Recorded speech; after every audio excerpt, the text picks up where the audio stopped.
Alors, suicide médicalement assisté, faut-il une loi ou faut-il en rester là? Il me semble que le débat est prématuré pour des raisons médicales, pour des raisons philosophiques et pour des raisons juridiques. Pour des raisons médicales, d'abord parce que la fin de vie est complexe, que l'alimentation et l'hydratation, on ne sait toujours pas avec certitude si ce sont des traitements ou des besoins physiologiques, que la littérature médicale elle-même est contradictoire ou se contredit.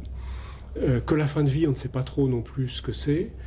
Donc, pourquoi déjà vouloir une loi alors même qu'on ne connaît pas tous les tenants et aboutissants? Donc, médicalement parlant, mettons-nous autour d'une table et acceptons, pros et adversaires, de nous réunir pour vraiment débattre de ces moments très difficiles à déterminer.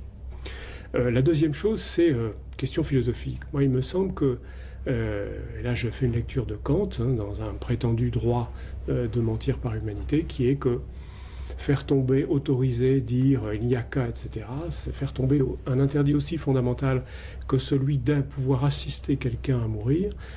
C'est lourd de conséquences au point de vue philosophique, et qu'à partir du moment où un interdit est tombé, d'une certaine manière, pour certains, on en fait une lecture finalement morale de cette chute de l'interdit, et ce qui devient légal devient aussi moral.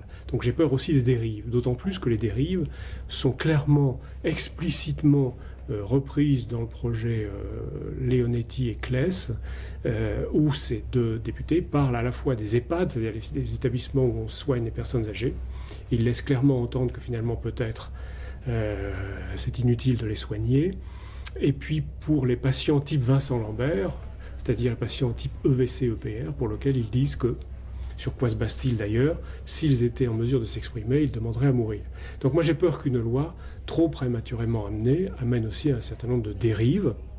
Et puis juridiquement, je pense qu'il y a encore des problèmes inconciliables aujourd'hui de constitutionnalité entre le droit civil, le code civil qui donne des droits aux patients, et c'est très bien de donner aux patients des droits nouveaux, de les faire respecter aussi, mais est-ce que le droit à la mort peut être un droit opposable alors que le code pénal est extrêmement aujourd'hui précis sur la vulnérabilité, sur le fait de donner la mort, sur l'homicide volontaire avec préméditation, mais qu'on sait aussi que la qualification est complexe, que l'infraction de commission, enfin toutes ces choses éminemment complexes en droit qui font qu'à mon sens, aujourd'hui, il est beaucoup trop prématuré de vouloir, et risqué en termes juridiques, de vouloir faire une loi qui légaliserait le suicide médicalement assisté.